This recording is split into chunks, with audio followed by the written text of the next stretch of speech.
Call this meeting to order. All rise for the Pledge of Allegiance.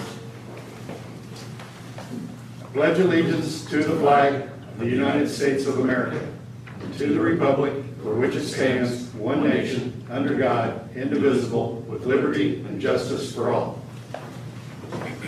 Roll call. Larry Fidler, Here. Cindy Holland, Greg J, Here. Brendan Tancat, Here.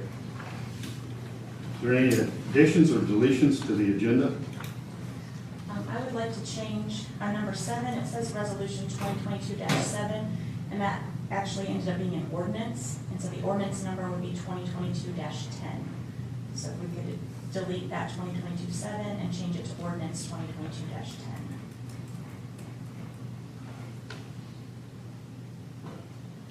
Okay, and officer elections, should we put that off until we have that fifth member, or do we want to go ahead and do it tonight?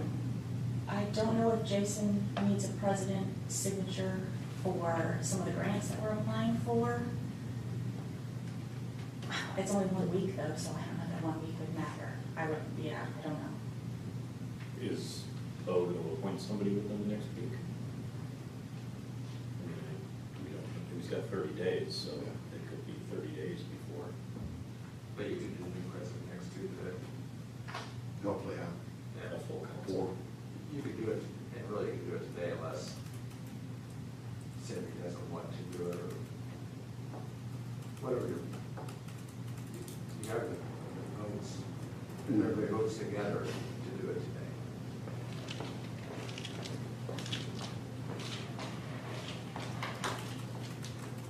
Jason, do you need signatures on grants by the president before next week?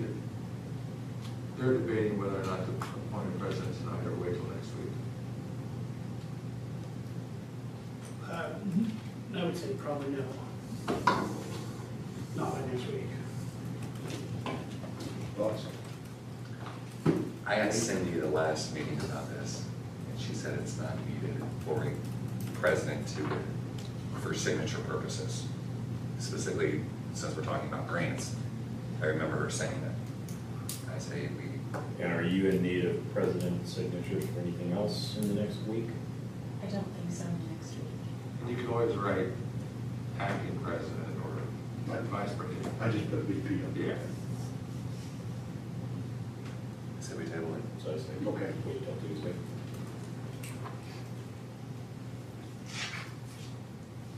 Any other additions or deletions? We've got police new hires on the agenda, but we have no police presence, so I think we could go ahead and table that until Tuesday.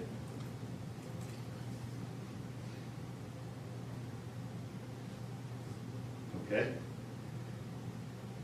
Do I have a motion to accept the agenda amended? I'll make a motion, we accept the agenda amended with the changes we've made. Okay, do I have a second? Second? All in favor? Aye. Okay, that takes us down to ordinance 2022-10. This is, we have them there. They're not in your packets. We just ended up, Richard and I just reviewed it. I had kind of sampled in ordinance that's given to us by an engineer.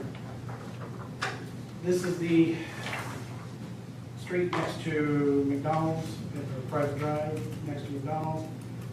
We've got the deeds that I've got to get recorded in there that would get the road up to the north end of where the old Holiday Inn was. So we have had meetings with all the property owners. Everybody's on board with this. It has to be in the town's name to apply for community crossing. And that's due by the end of the month. That's why I don't think we have to have their signature, the president's signature. And next week, we've got a few days on that. But this is just accepting, what's behind it is the legal description of the property we have to be taking. We did meet with Kelly and I and Brad, Richard, met with the engineer up there, and one of the property owners. I've since been out there with two other property owners and showed them exactly what we were looking at. We embarked property so they can see, so everybody's in agreement. We would take ownership of it, and then once we build it, it'll be ours. But was brought to my attention too, this is kind of off track from that, but you might consider a name for that street at some point. Because once we own it, it will be a street. It will need a street name. Just so that we know that the ordinance is the only thing we really need to address right now. We just need to make a motion to accept it as, Yes. so I'll make a motion. Go ahead, accept it. Okay, do I have a second? Second? All in favor? Aye. Kelly does have a waiver in a second. Yes, we'd like for it to be enforced today, there's a waiver of second reading, we'd like that. Okay. We need a motion on the waiver. I believe so. Okay, do I have a motion for a waiver? I'll motion to go ahead and do the waiver. Okay, do I have a second? Second? All in favor? Aye. And now we can vote as a final on ordinance 2022-10. Do I have a motion? I have a motion. Second? Second? All in favor? Aye. And do you want me to just sign this copy and pass it around? I've got, actually, You got a Jason gave me copy? 2 copies, there's 2 copies for it, and there's 2 waivers of second readings behind that as well. Okay.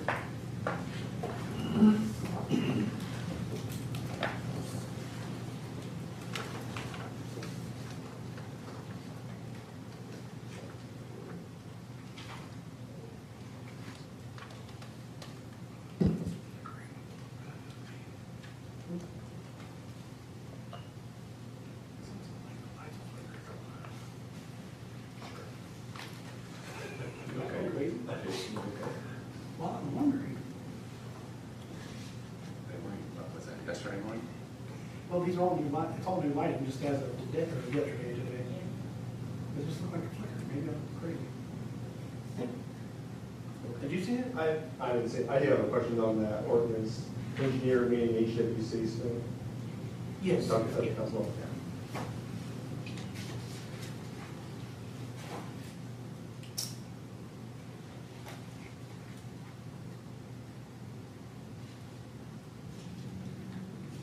One thing I might mention is that Gary Bennington had worked on this, and Don Gettard had brought up that we would like to see that street named Bennington Drive or something to that effect. That was before your time.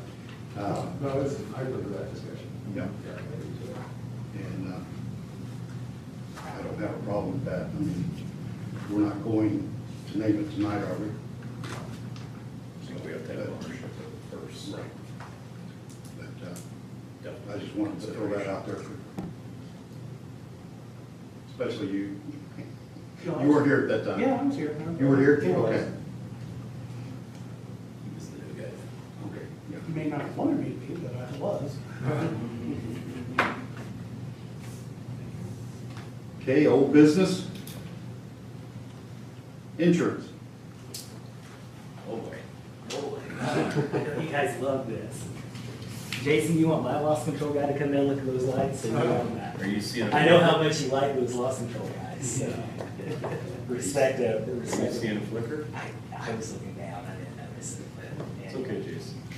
Yeah, so. All right, well, I told Kelly I would subdue my optimism because I know that, you know, any increase is not a good increase. Jason was quick to highlight that to me the other day too on the phone when I told him this. But I view this as under promising, over delivering. I don't know if you've had a chance to look at this, but I indicated when I was here a couple weeks ago, it was the absolute worst case scenario.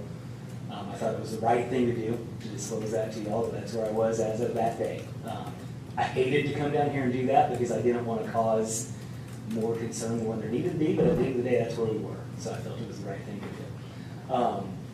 We came in actually just a few days after I left down here, EMC actually came in, which is what I had anticipated, significantly less than Trident. To be completely honest, they came in a little bit more aggressive than what I anticipated, which is a good thing. I still went back and told them they need to do better and got about another, $800 or so, but, as you can see, bottom right, we're looking at a 7% rate increase over last year. As I said, I don't want to discount that. I know that any increase is a pain. I know that municipal budgets are being pinched. I understand all that. I do get it. But given the 99% loss ratio, the experience we've had, a 7% increase in the current insurance market, commercial insurance market, is very strong. I think if you survey, 100 agents, they would probably back me on that, in this situation. So, next year, my goal is to be flat or have a decrease. I want to work really hard this year with you all to get this loss experience down. I want to utilize some of the internal resources that I talked about a couple of weeks ago, utilize those this year. I will say Jason brought up a good point on a couple of those sewer backup claims. In review of those, probably could have brought our internal guy in and then maybe steered that a little differently. I don't know if it would have made any difference. The adjusters didn't think it would have, but wouldn't have hurt to utilize our in-house claims guy to look at it. At the end of the day, those two claims that were affected really were a drop in the bucket compared to the big picture, but it contributed to frequency. They still would have been on their claims, but long story short, I want to utilize them more next year. Hopefully these don't come out and we don't flood any basements. Hopefully it's not an issue, but I do want to go through. There are some coverage differences. I view them as not huge, but I do want to disclose them. First and foremost, our property deductible is going from $1,000 to $2,500. I will downplay that a little bit because a lot of homeowners deductibles are going from $1,000 to $2,500. So for a municipality to carry a $2,500 property deductible, I don't think that was too out of line. So that is something we'll have to take on. The earthquake coverage, as you will remember, I think we had 12,333 last year, million. Trident actually was only going to offer us $5 million. EMC is offering $10 million, but there is a change to the deductible. Our old deductible is a flat $25,000 deductible. EMC does use a percentage deductible. That actually is common in the personal homeowners line side of things. So that's 10% of the value of the structure is your deductible. So depending on what structure we're talking about, it could be good, it could be bad, that we've got a percentage deductible. I've got no negotiation power on that. That's what it is. Yeah, they're not going to budge on that. The other coverage difference as far as what could be viewed as a negative on some of our professional lines. So we look at law enforcement liability, our public official coverage. We've still got $1 million per occurrence limit with the addition of the $1 million umbrella over that. In years past, we've had a $3 million aggregate. EMC only does a $2 million aggregate. They like to make up that aggregate on the umbrella. A lot of carriers do a 1-2. 1-3 is actually a little unique. Typically, when you look at a policy, it's 1-2 anyway, but it is a negative, if you will, because you have 1-3 the past few years. I did bring up in the last meeting, I'd really like to look at the umbrella limits anyway, increasing them. I'm not going to push real hard this year, given the pain we went through, but I do think it's something that we need to consider. I did provide a quote at the bottom of the first page for optional umbrella layers, 2, 3, 4, and 5. They are not cheap to increase. With that being said, when you see things that are that costly, there's typically a reason that they are that costly. They're important, and they're becoming more and more important. So, as we progress, I would... How many claims have you had with this browser? Yeah, a lot of the ones we have go on for 10 years. So they're very, very few. I mean, our agency probably had 2 or 3 over the past 20 years, realistically. When you have them, though, they're big. What was the basis? A lot of them can revolve from auto accidents, honestly. You can get work comp in there a little bit, but auto's a big deal. Typically, your professional lines aren't where they come from. But, auto's a big deal on them. So, can come from law enforcement. that side of it, but auto's the biggest exposure, so. The state statute, and you probably are more familiar with the language than I am, but I think there is a 5 million tort limit for municipalities, so it can be said that really you should carry up to 5 million, but, you know, it's, right, it's a lot don't do it. I'm not gonna tell you that everybody does because they don't, so. I can't tell you how much you need. No agent can stand up here and tell you you should buy this amount because nobody knows until you have the claim and it gets out of control. You don't know how much you need. You sit down here with your personal guy. You know, I've got doctors that carry 5 million on their personal insurance. So for a municipality to carry 5 million, it's not far fetched, but as you can see, it's not cheap either to do. So something to consider. The other thing that I would bring up, again, I touched on the last meeting, is the need for cyber. I included the third attachment for this handout. It's just the very basic information that we would need to pursue a true cyber policy. The MFA is huge. Essentially, to get a true comprehensive cyber policy, you've got to have the MFA in place. Work with an IT team, work with an IT company to help you with that. You would ask me, you know, what the differences are in the basis, and I kind of gave you a 30,000-foot overview, but you know, it's not as much coverage as it is support. Travelers, if you have a data breach, if you have an IT issue, they put their team on it instantaneously. They've got a team of attorneys, they've got a team of IT, and they kind of navigate that process for you and take on a lot of the legwork. Ransomware is a big deal. We've actually had several ransomware claims in our agency in the past few years from that. So you get the third-party exposure in there, it can come into play.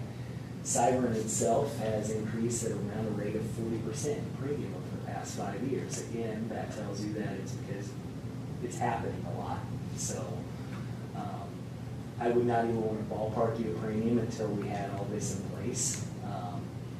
It can run anywhere, I guess I'm not going to, but it's a wide range in premium depending on the securities you have in place. But we could also incur an incredible expense just to get the insurance. Update our system, Yeah. doing education. It's awesome. It's not cheap. It's good practice, though. It is good practice. The MFA, it depends on how many users you have as well. I mean, how many emails do you have out there? People with, you know, town-sponsored emails, so to go through and do the multi-factor authentication. So it's not cheap to get your systems to where they need to be.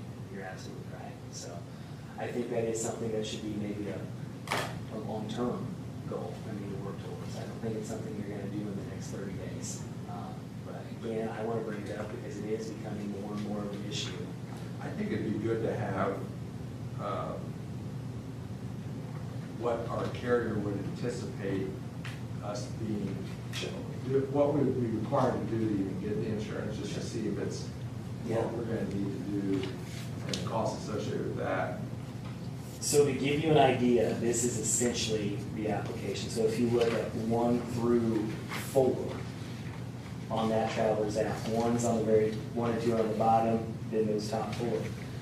If you can answer those questions the way they want them answered, which you can figure out how they're supposed to be answered, we can get the policy in place by those items. And that's something that I would consult with an IT firm on. I don't believe you have an in-house IT. Believe you? No, Okay. Or contractor, but. we contract with them. Yeah.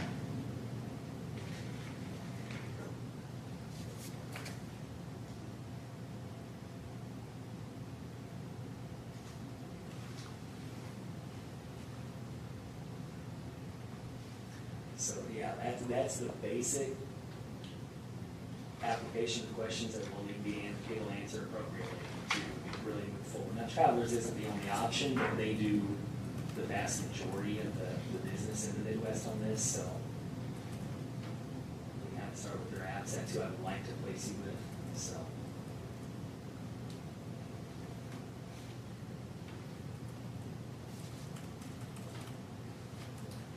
Andrew, when did the town receive their non-renewal notice? I do not have the date. I can give you the date. Gosh, I know I emailed Kelly 2 days after we got it, because I got it on a Friday and I didn't email it until Monday. I came back into the date though, when did you vote to move the health insurance? Because it was the following Friday, because I thought, oh my gosh, it's so slow. Here's where I'm going. Yeah. I feel like we're backed into a corner, Okay, right? If we're calling a spade a spade. okay, I think per law, insurance companies have to give like a 90-day Yeah. window or notice. yeah, And I think this was just brought to the council's attention a couple weeks ago, if I'm not mistaken. no, it was well, it was well within the statute, and they actually mail out a copy, because it comes directly from the carrier as well. Okay. So, yeah, you got it well prior to that, so, yeah, it was a surprise to us too. I mean, I didn't expect that. I guess what I'm pointing out or saying is, years forward, I feel like we're backed into a corner. Sure. And it's not a good feeling, Yeah, right? fair enough. I just ask that if something or renewal notices come about, that the council has the appropriate time to review, Yeah. so that if there are questions, Yeah. we have time to go through those. Yeah, sure. I think it's fair. Our goal, honestly, is always to have the renewals put to bed 30 days prior. A lot of times, for a lot of reasons, that's not realistic. I can assure you, the way I do things, I'm gonna bring it to your attention right away. Like I said, the only delay in this case was it was on a Friday, and it was like, just didn't call on Friday afternoon, waited until Monday, so, there's a 2-day gap there, so I let you know right away, so. Carriers, a lot of times, if we can reach out to them well in advance, sometimes they'll tip their cap to us, sometimes they won't, because a lot of times they haven't made their underwriting decision. So I will tell you, yeah, absolutely our goal is to have the renewals put to bed 30 days prior. Did not anticipate a renewal on this one. Anticipated an increase, and we had already started the process of going to market. For one, I think I mentioned that every 3 years we automatically take this out to market. We'd already started that process because this was the year to do it. So in some regards, we were ahead of the game. However, when you get a non-renewal slapped on you, it kind of delays things and it makes it a little bit tougher. So, Why is it making it tougher? because you got to answer the question. On every single application you fill out, has this account been non-renewed? So then when an underwriter, they've got certain things they've got to go through, and if they see another carrier, who, by the way, municipalities' market's very tight, there are a handful of carriers that do this, so their competitor's not renewing it, we probably don't want to look at it, because maybe they know something we don't, that we can't just see from the loss history, which is what's available, so makes it tough. So you'd already started the process, and then we got the Yeah. dang letter, and then you had to go back and notify them that we got that. Yeah, letter. we of course notify them, well, yes, we do, yeah, it makes a big So difference. you'd already started the process. Yeah, we had already started putting together new applications in our office. It's a process. We start that 90 days out, filling out new applications. And again, we don't do it every year. It's every 3 years typically we do it. We had started that process in our office of getting apps updated. A lot of that I update, and then if I don't know something's changed from the previous app or the operation will get changed, and I come down and meet with Kelly to have her kind of sign off on it, which we had that meeting. I had filled most of it out, and we came down and met with her to fill them out. So we had already internally started the process before we received the non-renewal. But we hadn't got any numbers back. No, we had not received any numbers. A lot of times 30 days is not realistic. A lot of times carriers don't release them that quick. If it's a perfectly clean, squeaky clean account, premium to crop, huge premium, sometimes you can push them to get it out. But it's not always realistic having 30 days out. That's what we try to do. Again, I'm not ever going to promise you that we're going to have it 30 days out. Now, depending on when it falls, July council meeting next year, I mean, if that's our date, whatever our July council meeting is, and we've got to have it by then, I will, I can do a drop dead. I mean, I can tell our carriers, look, if you want to play on this, we've got to have the numbers by that meeting, or you're not going to get a look. Sometimes that can backfire, though, is what EMC did, because I told them, last month, I told them we've got to have these numbers by X date, and they said, okay, we'll close the file. I only have two, they have both E and C, right? Yes, so the last meeting I brought the update of everywhere that it had been submitted to. The vast majority of them were declines. The vast majority were declines.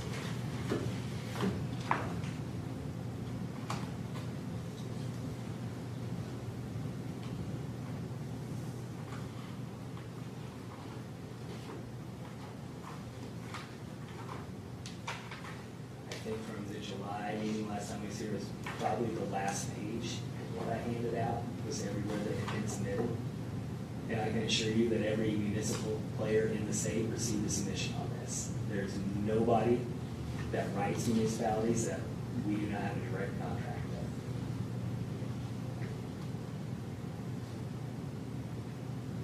There might be tiers out there, kind of do one-offs, but the well-known that have a significant market share, we have a direct contract with and send it to.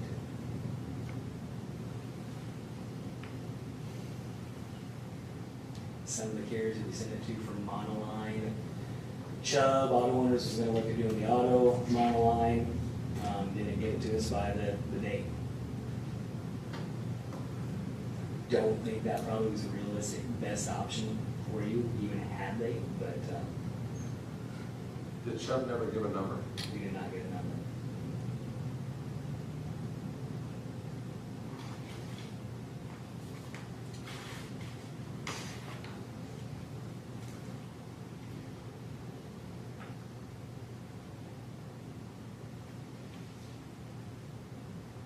In your opinion, is there a reason to go with, I mean, obviously, we're looking at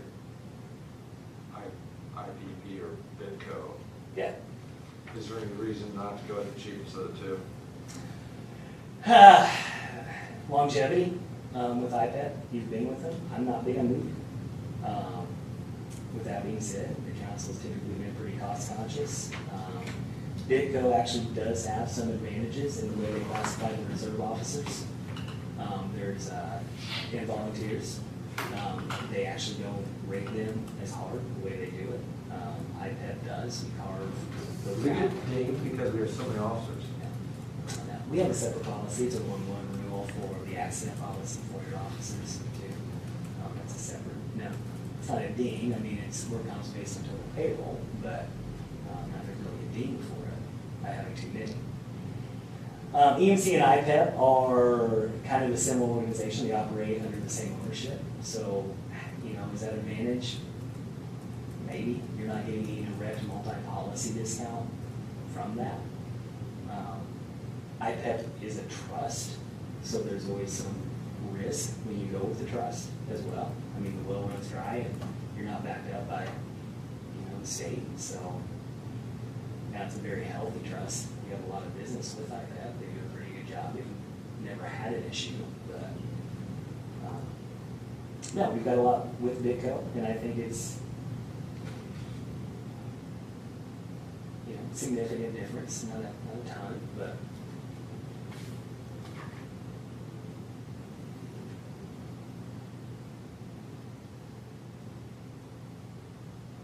What's an animal flutter? It's a dog's or canine. So we've got that built in, and the dogs are, Is that based on one dog or two dogs? so that's your total blanket limit essentially on So we have 100 dogs in that matter. If that's what's included in the blanket limit, so yeah, we can always bump it up. If the dog is owned by the town and is a sworn-in officer, we can cover it on this policy. If the dog is owned by the officer and is not sworn in, the town uses it, then we write a separate animal mortality policy for the carrier. So the town has to own the dog. To cover it on this policy. We can still insure it if they don't, we just have to cover it a different way. Do you remember what the price would be if they had a separate policy? $550 a year. That's based on around $10,000 to $12,000 value, which is usually about where they are.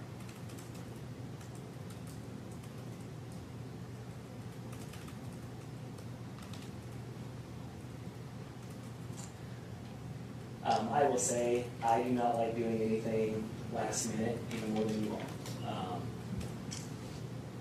I sleep a lot better when I have these types of accounts that are important to us, put to bed 30 days out. I don't like it any more than you do. We work hard to try to avoid these situations. Fortunately, sometimes we run into these situations and we can just try to be a little bit ahead of it the next year. But again, I don't anticipate issues. I think we're going to clean it up. I think we're going to work and get these losses down, get them under control. I think a lot of the issues that maybe have plagued us hopefully are calming down, and we can move forward in a different direction is my hope and what our team will work to do. So.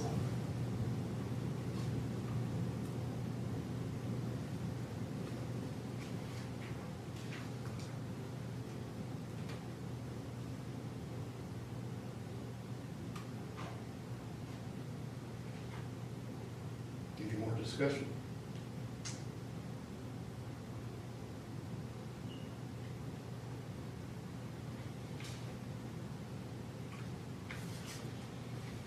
Good. Do I have a motion?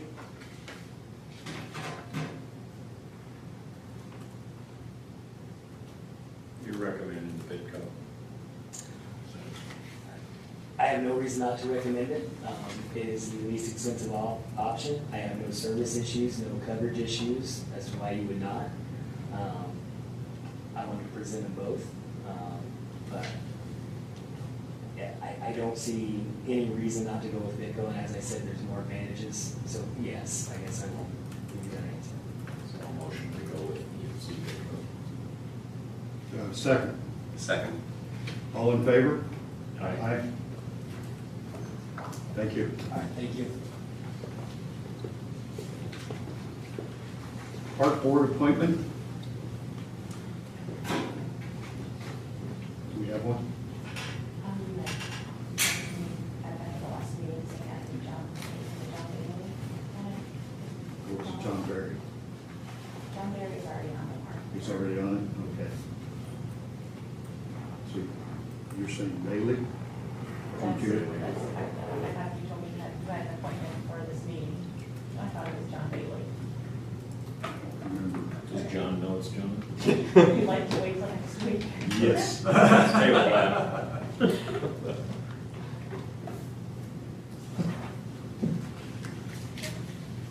Okay. Anything from the audience? Anything else from the council? Call this meeting adjourned.